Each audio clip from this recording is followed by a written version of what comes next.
But there are questions that I do want to know. Yeah. Very. Questions that you haven't asked me before. Okay. Between the time when you say you're on the way and when you get to my house, where are you for 3 hours? I'm putting plugs in and putting lights on the roof.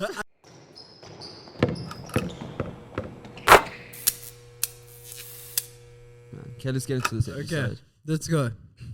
So, Josh, you just released your new, yeah. I don't know what to call it. My new single. What's an EP? It's not that.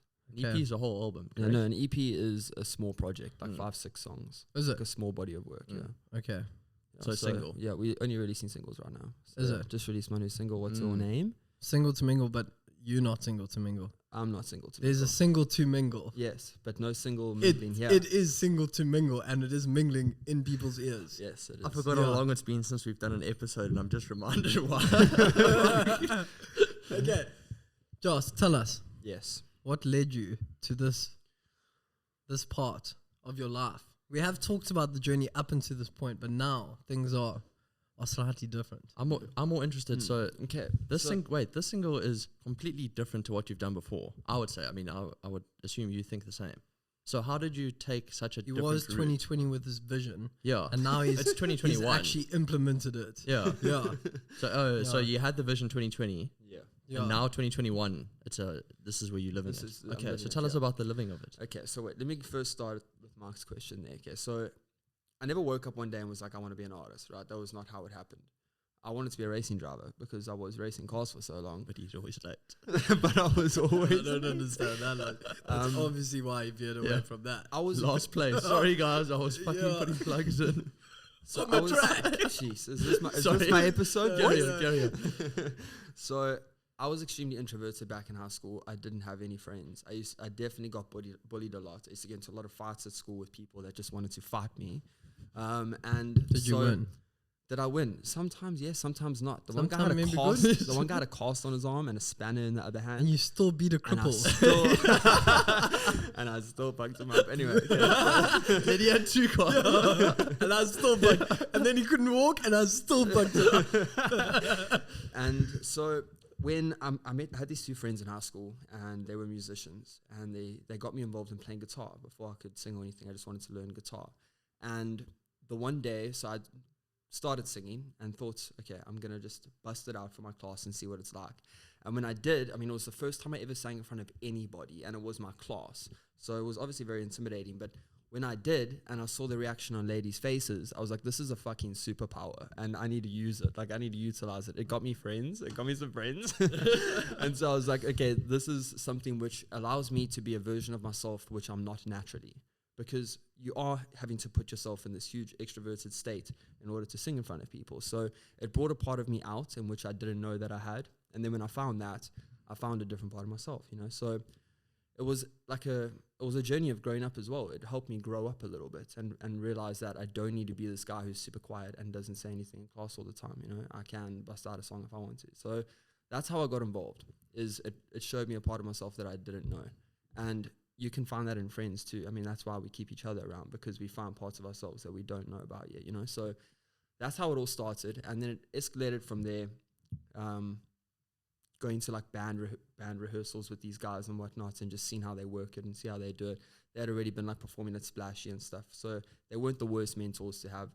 And yeah, then obviously I wanted to pursue it, but there is no blueprint for this. You can't go to college for learning how to become an artist. And when you try and tell your parents, like, I want to become a singer, they're just like, what the fuck? Like, can you choose an occupation that's actually going to make you money, you know? Or that's a little bit more, that it's actually going to happen. Because the chances of you becoming an artist are so very, very slim, because you don't know what the fuck to do. You don't know what the first step is, and you don't know what the there's right nothing move to is. fall back on except for Nothing. playing at your local bar. Yeah. And then you're not making money. No. And I promised myself, like, I would never, ever, ever play at a bar, and I have never. And that's because if I did that, I would fall into the same trap that every other artist did, you know. Comfortable. Complacency. Yeah. So I was like, okay, I'm gonna never ever include One up myself me in there, those Jay. things. I'm never gonna include myself in those things, and I'm only gonna be an artist that ever does a show internationally or on a stage with no less than like 10,000 people, because then I'll always be regarded as that artist, you know, and start building my credibility the right way. So anyway, so it escalated. The music escalated when my best friend at the time, Jared, He used to love listening to me play guitar. He used to sing and play guitar for him and his sister, and they loved it. And he really wanted me to pursue it. But also, I had no idea how I was going to. But he would just say, like, Joss, you got to carry on. You got to carry on. And the night before he passed away, I was reversing out of his driveway. And it was one of those moments where you don't take it, like, it doesn't sink in. But I was reversing out, and he stopped me and rolled down my window, and he was like, hey, bro, like, listen, if there's anything I want you to do, I just really, really want you to continue with, like, your music. I feel you really, really should do that. I mean, you don't think anything of it, you know? Yeah. And the next day on my way to pick him up, he had his bike accident and unfortunately passed away. And so when he did, I was like, well, I have a reason to do this. Yeah. It might not be the universe saying this is the right thing to do, but I have a why. I think it is, though. You know, I think it is guiding you. Yeah, I have a why. And to the one guy who backed me, it means something to me. You know, even if I don't become a fucking global star, which I do believe I will, but even if I don't, the soul satisfaction that I got is enough, you know. Yeah. Do you know what I find so like fascinating about like that, like you and what you do, is that like you have no one. I don't know how you do it. You've had no one to turn to, like at all. Like I can always ask a business person or someone that's been in a similar situation, like, hey, do I like fight this issue, or like do I take them to court? Like everyone's been in those situations, you know what I mean? Like someone in business, there's no ways they haven't been in those. But like for you, it's like, how the fuck do you know what the next, I don't know how you got to where you got, is what I'm saying. Like not even where you are. I don't know how you did it, because like, who the fuck told you how to do this shit? Like, bro, you know so much little shit. Like, you know, like me, even down to like getting royalties from like, I don't know, distributors or like you were handling it all. No one was handling any of it. You didn't have like the person who signed you didn't actually know like any of that side of it. Yeah. You were trusted with everything. I was the label. I signed to a label, and I basically you were the label. Yeah, a label is someone who knows the music industry, and you're the one who doesn't yet know it. A label signs you because they can pump you in those directions. All you had was funding for your knowledge, which was nothing yet, because you actually hadn't experienced anything that you hadn't done yourself. You know what I mean? Which is like some of the things you do, I don't know how you do it. Bro, it's trial and error. Like I said, you can't go to college. There's no blueprint for it. And so the only thing you can do when you don't know what to do is just shoot your shot, you know? And that how the fuck do you know which direction to shoot? You don't. You just shoot. And if it lands somewhere close nearby and you feel like you're getting closer, then you shoot in that direction. But I mean, there's only so many areas that you can cover in the music industry. I mean, there's all your social media channels, there's your radio, there's your television. And so you need to just learn that, number one, money is not going to get you further in your music career. Like we were like, we experienced that. Like we were over like 2 million down, and like not much changed, because we realized that it was completely contact based. Yeah. So if you can build relationships, that's why for any artists out there wanting to know how to take it to the next level, learn from our mistakes, build your credibility online, build your credibility to a point in which when you reach out to somebody, because you can't just jump onto a Zoom call, it starts with the DM. It all starts with the DM, everything. And if you build your credibility enough, you get to the point where you reach out to somebody and they're like, how do you build your credibility if you don't have any fucking credibility? So again, well, you have to shoot your shot. That's lots of trial and error of, can I do this? Can we work together? Can this happen? And 1,000 no's, and eventually someone says yes. Eventually someone's got to say yes. Like they have to. If you shoot enough shots, it's a rule of life. Shoot enough and it will land somewhere. So that's how it is. I don't know how the fuck I got to this point, to be completely honest, but you have to have passion to drive it, firstly. Like nothing's going to keep you up until 2 a.m. trying to message these people. You know, I remember nights where I'd sit there and do like 300 DMs, like 3-4 years ago, 300 DMs a night for like a week, trying to reach out to A&Rs at record labels overseas, trying to reach out to magazines and publishers and trying to get people to just get involved and find out, because the biggest asset in any artist's career is knowledge on what to do. Because like I say, you can have millions to throw at your career, but if you don't know where to put that money, you're going to suffer, you know? Yeah. I see what you're saying. Would you say then, so it's a very hello over here on my left hand side. Yeah, he's chatting full on. Look into these. Sorry, I'm also speaking. No, he likes me more. It's true. I know. Don't worry about that. We've done a good job of making him think that.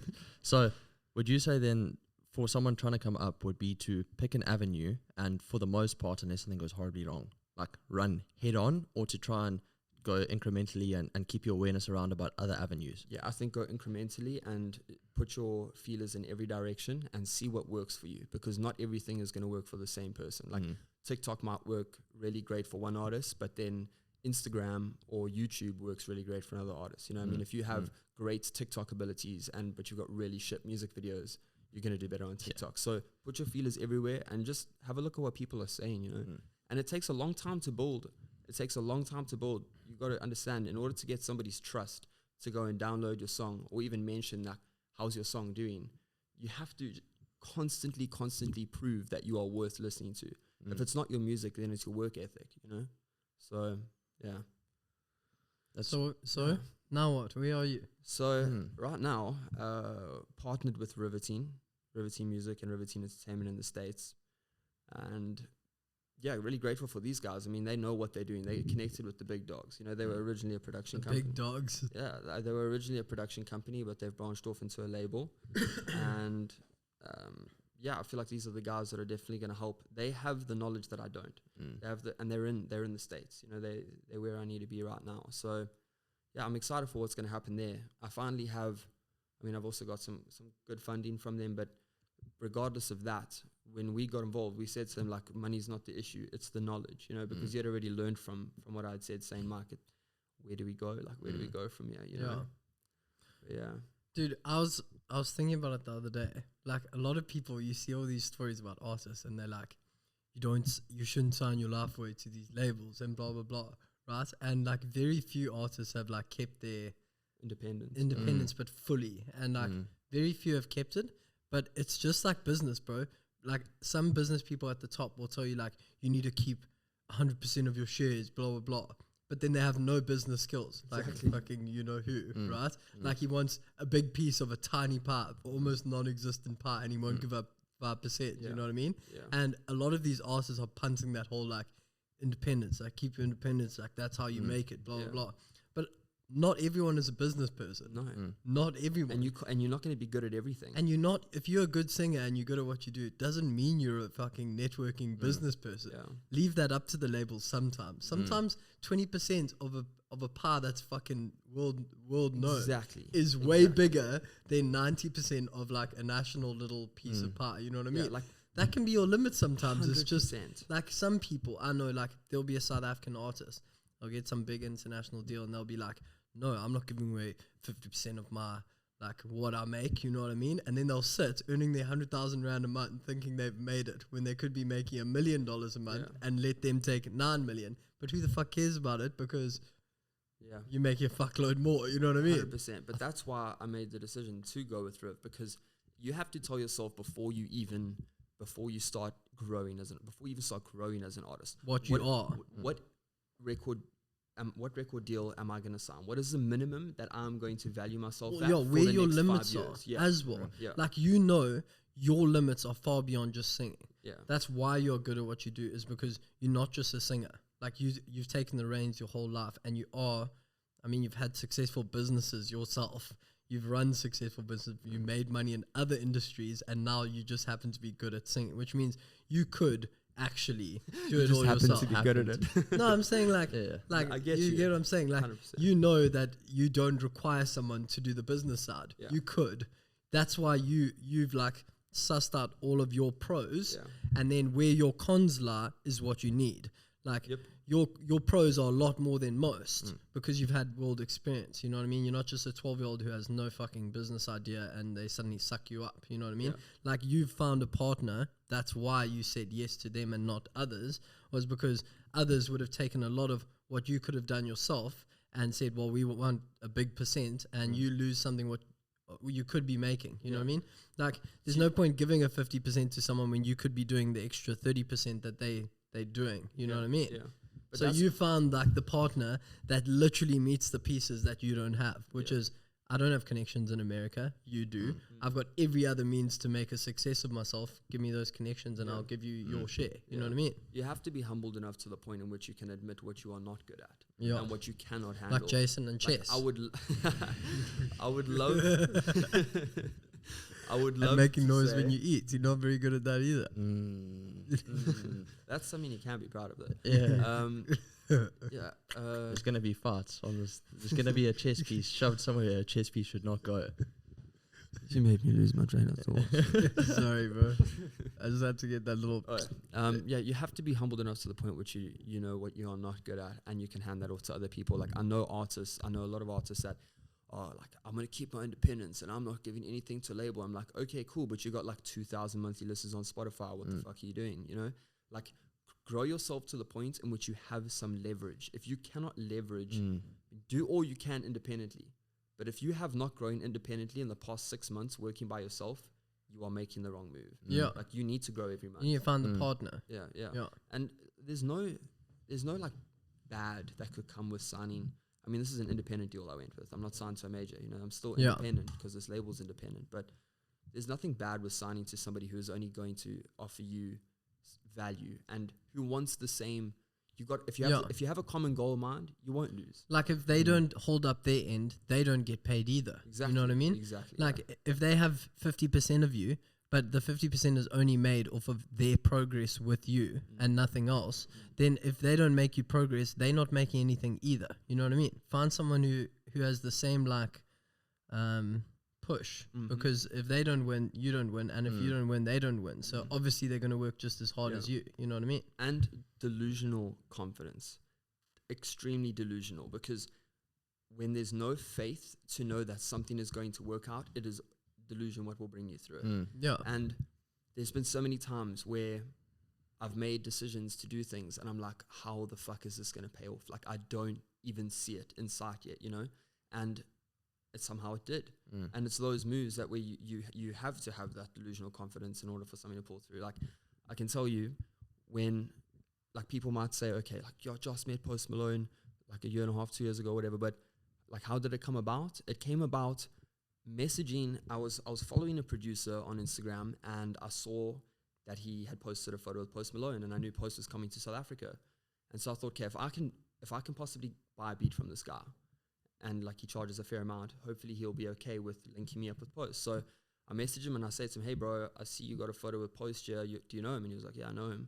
I said, okay, well, can you link me up with him? I'm in South Africa. He's coming here in like a week. And he was like, bro, you're on the other side of the world. I can't like promise you anything. So I said, okay, well, I'll tell you what, like, what do you charge for a beat? And he was like, $2,500. I was like, okay, if I buy a beat from you, will you fly out to South Africa and tie me up with him so I can build my credibility? Because I knew if I got backstage with Post, people would have a different outlook. They would take me a bit more seriously. Like he knows what he's doing, you know? So, I mean, I didn't know what the fuck I was doing. I was just trying. Yeah. And so I said to him, listen, can you fly out? And he said, bro, I am having a baby in like 2 days. I can't fly out. And I was like, bro, I will do anything. I really, really need this. I'm a third world country kid. Like no one has tried to do something like this. If I pull this off, it will be recognized of some sort, you know? And he was like, okay, fine. I'll fly out. So he flew like 26 hours from Atlanta or wherever, gets here. And I said to him, okay, cool. Like, have you phoned Dre, who's Post manager? And he's like, no. I'm like, what the fuck do you mean no? He says, well, I'm going to phone him now. I'm like, you just landed in South Africa and now you're going to phone the guy and see? Like, that is how far the risk went. You know, that's how much I couldn't see yet. And then he got here and phones him. He's like, okay, bro, we can link. Like, he says you must come. I mean, I don't know if I can say this. I mean, I can't say it. I have spoken about it before. He's like, it's very, very common in the music industry. He's like, you can come, but we need like 14 girls. Like, where the fuck am I going to get 14 girls? I just landed in Johannesburg. So I'm phoning every strip club I can to try and get girls to come backstage. I'm phoning the Grand. I'm phoning everywhere. And they're like 80,000 Rand, 100,000 Rand for 14 girls. I'm like, what the fuck? So anyway, I phoned this one guy I knew, another guy, hence why contacts is everything in the music industry. How the fuck? How is it this hard to get 40 girls backstage of... Bro, 14 girls that are willing? Like, that's not common, bro. It's in 2 hours, like the show. What are you talking about? The show was in 2 hours. 14 girls. I could go shout it outside and that 14 will come running. Yeah, 14 girls Post that you know. Malone, backstage. We don't live next to a school, just in case anyone's wondering. Yeah, 2 hours. Trust me, it wasn't easy. Anyway, I phoned this guy who I saw. He always posts videos of girls on Instagram. And I was like, bro, listen, I'll bring you backstage if you can bring all your girls. It's called a photographer. And he rocked up. And he rocked up and yeah, we managed to get backstage and we met everyone. And like, that just shows like how far you have to have that delusional confidence. Like the guy landed and we still didn't know if we were going to, you know. So that's something that people should know. They should know that kind of shit, you know. Expect it. That's the balance between an artist and a musician, which are two different things. And I know obviously artists can be any form of art, but between being someone that can play an instrument or sing or make music and someone that can market themselves and make brand awareness and couple that with it. And that's the people that succeed far and above the people that just sing in the bar, for example. Yeah. They can make some of them are better than famous singers. 100%. We were saying this the other day. Like, we know people who can sing, but they've done fuck all. Like, they post their singing videos and they're so good and they think they 10,000 followers, they've made it in life, and that is it. Yeah. But, like, that does not mean you're going to make anything of yourself further than that. Yeah. I think when it comes to the artistic side, take control of as much as you can, because relying on other people for your creativity to be, you know, come into fruition in a good light is really difficult, because you have so many hands in the pie saying, do this, do this, do this. Like, stick with what you know as well. I mean, I told you, when I first signed with my previous guy, when I first signed with him, he told me, make bangers, make hits. So I would go into the studio and I would try and make a hit instead of make something real, you know, or make something that you know is going to resonate with people. You can't go in with that mindset of I'm going to go in and write a hit. But that's a big part of it. Take control of the artistic side of it. Because, like, one thing, I don't have anything against artists who don't write their own songs, but, like, write your own fucking songs. Because, like, otherwise you're a singer. Like, you're a puppet. You're a puppet. You are not an artist. You are strictly a singer. You cannot call yourself an artist. Like, no, 100%. There's people out there, like I've seen in the past, like, couple of weeks even, like, they're putting songs out. I go into Apple Music, I scroll to the bottom, and there's, like, fucking 6 songwriters. And I'm like, do you genuinely... what makes you... What makes you special? Yeah, without them... fucking... You can literally... You know for a fact, 1 in every 30 people can sing. Right? Like, actually sing. Like, no doubt really about it. They'll blow your mind. Blow your mind. 1 in every 30 people, you walk outside. If you go to a bar where there's a singer, guaranteed 10 people in that crowd can sing just as well as that singer, right? And any of those people could be on that track. You know what I mean? Yeah. What makes them any fucking different from that person when it took 6 people to come up with the word dog rhyme with dog? Yeah. You know what I mean? Do you agree? Yeah. No, it's just that song. The bed. Yeah, what's it? Every time I go to sleep, I can't even go to sleep. How that past anyone is. This is why they have writers. 6 people signed off on that shit. You would think that Willow's dad, Will Smith, would have even said, like... I know. Stop that. He's really looking at that kid and he was like, oh, no, you don't have a chance in my daughter. Yeah. Hey, right? Stupid shit. Hey, good killer. No, but, like, 12 people wrote the songs, I mean... But I could never put a song out that I knew wasn't from me, because like, I can't take credibility for that. I can't take credibility. Like, I can't even say, listen to it's not my song. Yeah, it's not yours anymore. What you can say is, listen to these guys' song I sang. Yeah, that's for the them. Truth. It's the truth. Yeah, it's not my feelings either. Yeah, it's not my feelings. Yeah. Like, what even listen is to that? what these guys had to say. Yeah. I'm singing it. Yeah. So, I mean, you can't hate on them. Like, if you have the opportunity to have songwriters, it's a great opportunity, but use it to get to the top. Then when you're at the top, write your own music. But also, I think if you only get to the top with other people, you have to write. Yeah, but you can work with them. So there's that. Obviously, you're never going to have all the best ideas. So you can bounce off people and have this understanding, which is a whole different ball game altogether. Then you're playing off his knowledge. But I mean, my only 2 songwriters that help me are sitting next to me right now. I phone you guys. I'm like, hey, I just made something. Take a listen to it. Yeah, it basically just plays it for us. And that's pretty much it. Yeah. Where's our royalties? And we say shit. No, just to tell you guys, this is how Josh's music is so good. It's because he's literally sat in the car with me and played 10 songs before, and he was so amped. I said, I ate all of them.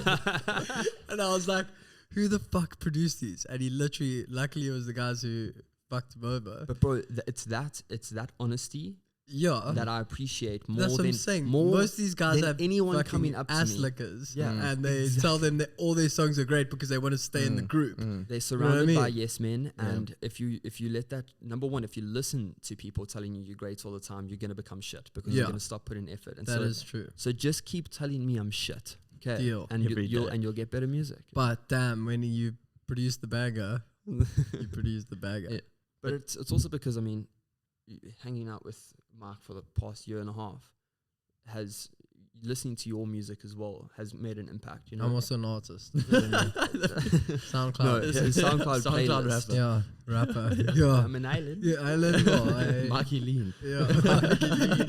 Little Mark. Yeah. But that was like, bro, you didn't like my music at first. Like some of my music, you're like, not my style. Yeah. And then literally now it's like in your fucking playlist. No, listen to it, Yeah. So maybe I'm steering you off the right path. Maybe No. you were on the way to be a star, and now no. it's like No, you're just stuck in producing shit music. No, man. Definitely, it was a blessing meeting you, bro. You definitely impacted my music career so How's this guy? positively. So Stop it.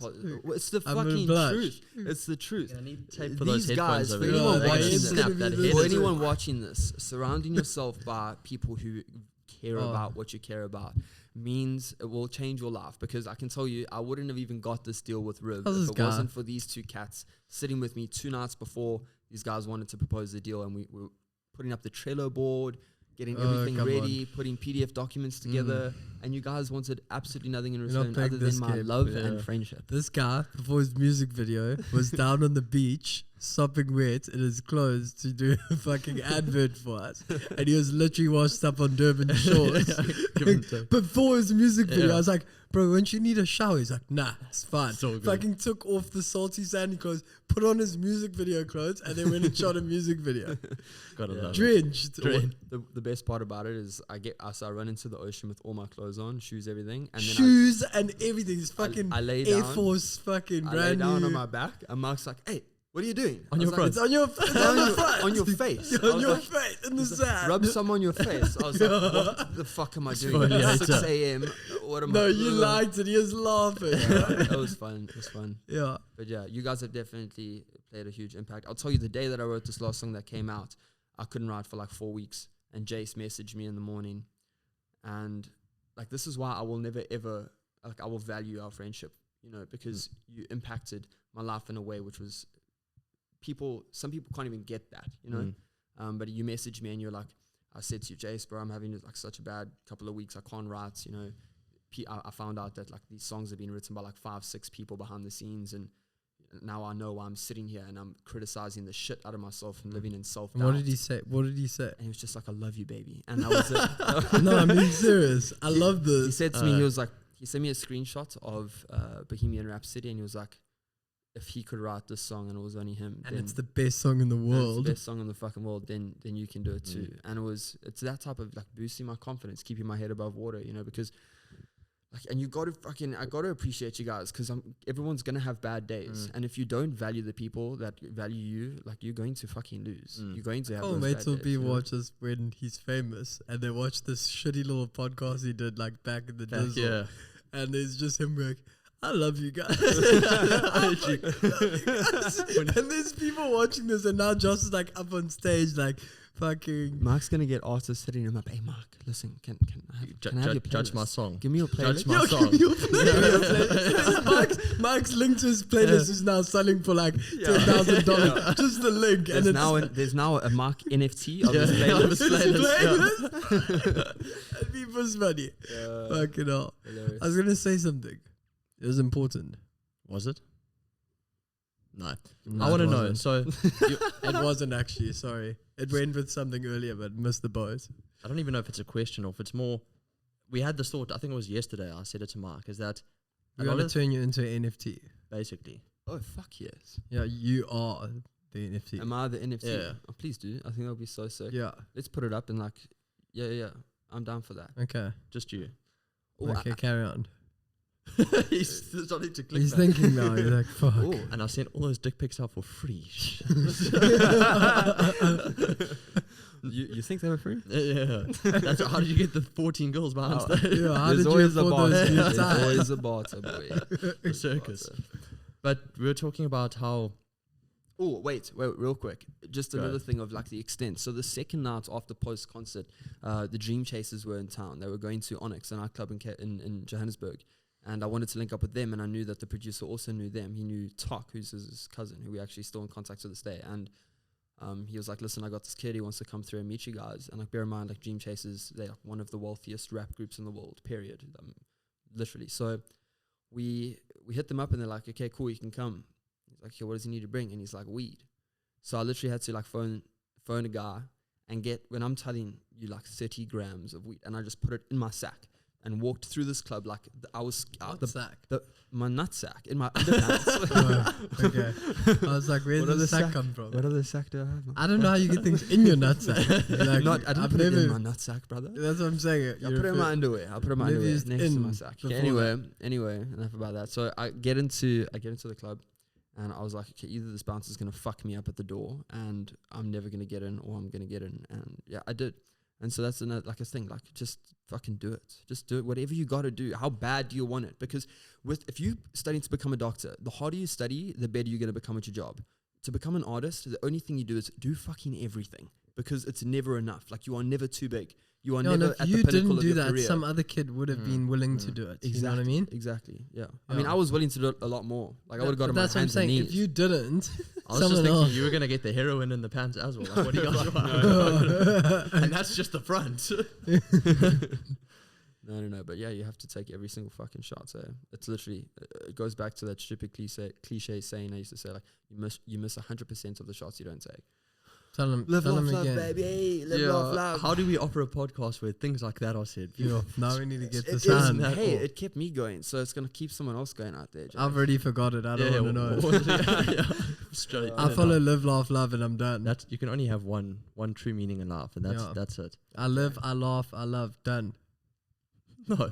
I thought that's what you're getting So at. what else do you want to know that No. you don't know? What do you guys do? Jason was going to say something so important. You're so serious. It was a serious thing, but it was. So we were talking about it yesterday, how people take generic aspects, especially in art, because it's safe, right? So you talk about like the songwriters and why so many songs sound the same, because it's safe. You know you're gonna make, you know you're gonna make money. So for an artist, which we all hate. Yeah, we hate generic shit. But it's a risk factor, because you can do that and it's safe, and you might even take a small risk and make it, or you can just be yourself and make the music you want, or make the style that you want, or something like that. But if you fail, risk. Then you're failing horribly. You're either going to make it and it's going to be, I made this off my own back, or you're going to fail. It's not you have no predetermined like idea of what the outcome might be. Yeah. Whereas Like if you make a pop Bohemian song, Rhapsody could have never existed because it got shut down. Yeah. You know what I mean? So Like, many labels. Yeah. It's too long. no one wanted Yeah, to yeah. play it. You know what I mean? Yeah. And it literally, that was it. He was like, I'm not going to do anything else. That is what I want to put out. Like, fuck you guys. I'm not shortening it. I'm not anything. You know what I mean? And it's because he fucking just stuck to his guns that it worked. But who's to say it might not have worked, and we would still to this day never have heard us. Okay, I can tell you this. This is a big part of it. Like, it doesn't matter how fucking good your song is. Like, yes, it helps. It definitely does help. And we all, as artists, love to sit back and, like, we love to believe that if the song is amazing, that it will take off organically. But nowadays, in today's day and age, you are up against people who are making TikToks every 5 minutes promoting their songs. You are up against people who have a lot more money. I still think the song matters the most. It does matter the most. It does. I think that's what makes it stay. Obviously. That's why Sean Kingston's still No one popping. is going to listen to a shit song, but a huge part of it. I mean, who the fuck? Okay, I don't know. Have you guys got in the car and played Island Boy? Like, have you pressed exactly? But they are making a shitload of money. Why? Because they are good at fucking promoting. They're good at marketing, and it plays such no, a it huge does. role. But that's what we say all Unfortunately, the it time. does. It's like, why did Takeshi 6ix9ine just fucking hit the ground? You know what I mean? It's because he was a fad. Yeah. That's the difference between a fad and good music. Like, why the fuck is like, is that Don? Lil Pump. I mean, Lil. it's a little Most of them who died were Lil. All the Lils. So like, little 6 feet under. yeah, Lil 6 feet under. That's a bit hectic. Fuck Chase. So you know what I'm talking about. We play his music all the Oh, Juice No one WRLD. likes Lil Peep. Juice WRLD. No one likes it. No one likes Fuck. I hate it. Dude, I played one of his songs the other day. I was like, fuck off. There's This one is- song of his I like. Stars something. I can tell you lying straight away. No, I do. I think it's only one. It's only one. I can tell she played can it, only and now listen. you have to say that No, just to be no. honest.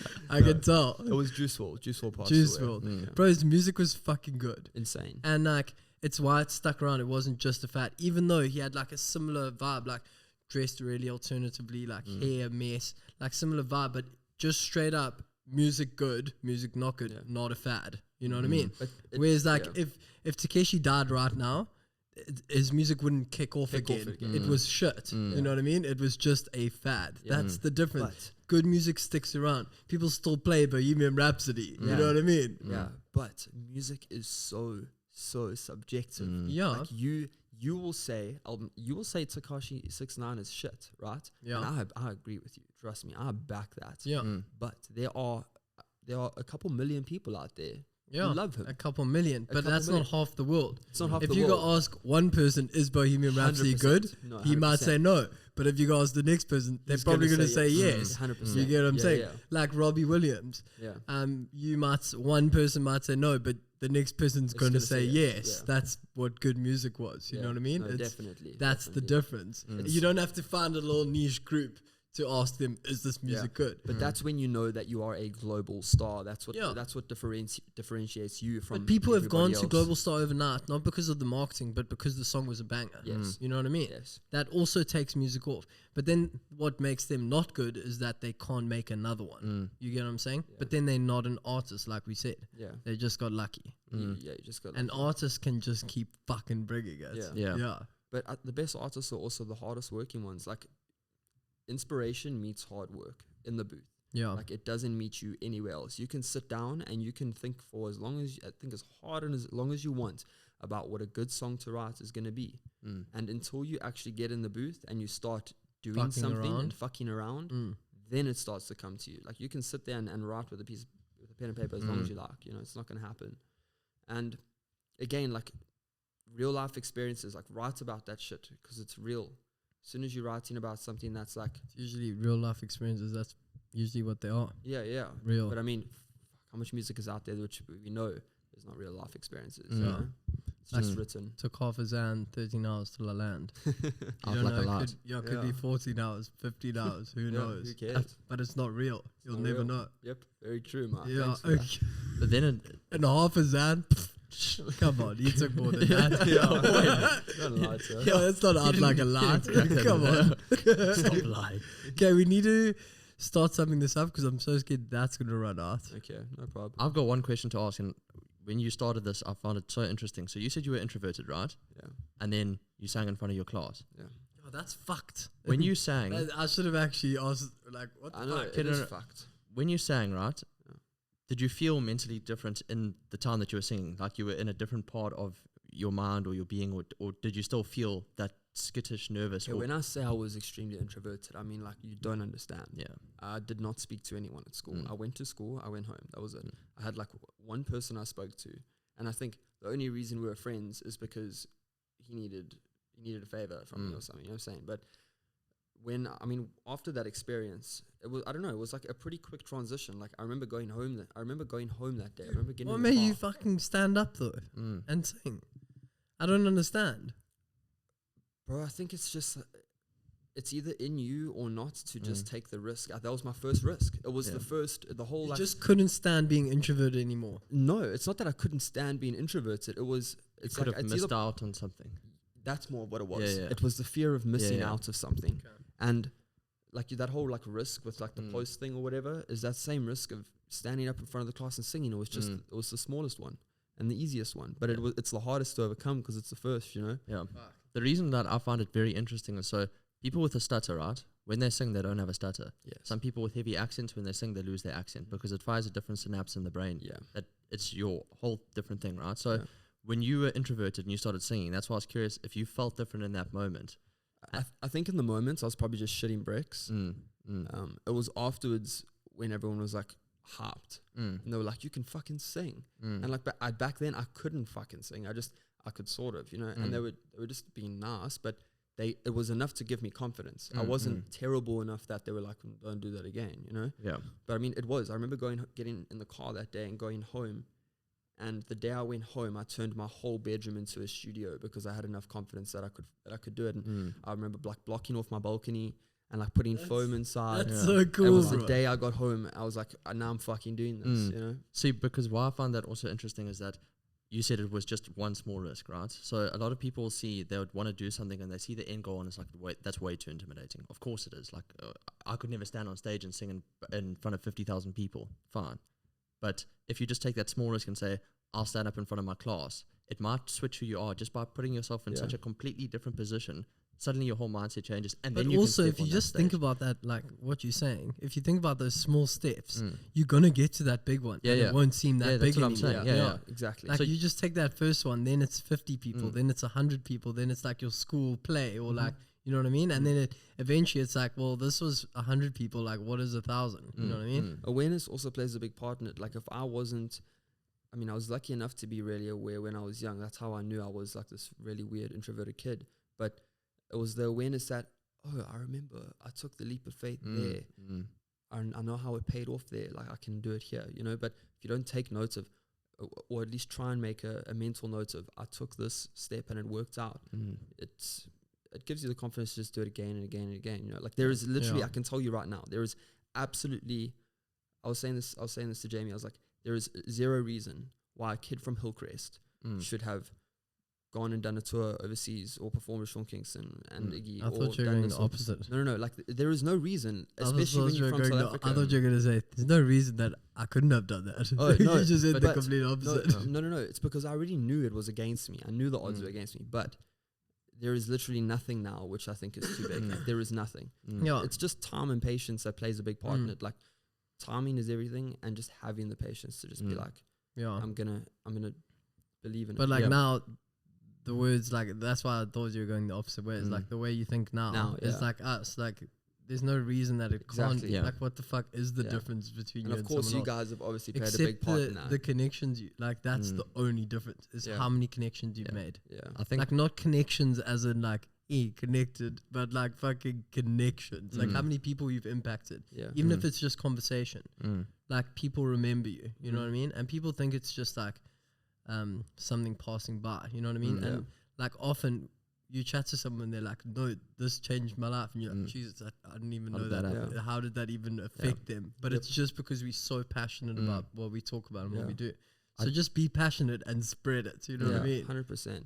And like sometimes people, they don't know how far some of their work like could go, because like I'll tell you, like you just don't know. Today we're driving, I rock up at the Robots, and this guy Matt I knew was next to me, and I rolled down my window, and the first thing he says to me is, I was about to put your song on. And the first thing I thought is, you fucking liar. Otherwise it would already be on. But the fact that he said it, it's like you just don't know how you could affect people doing that.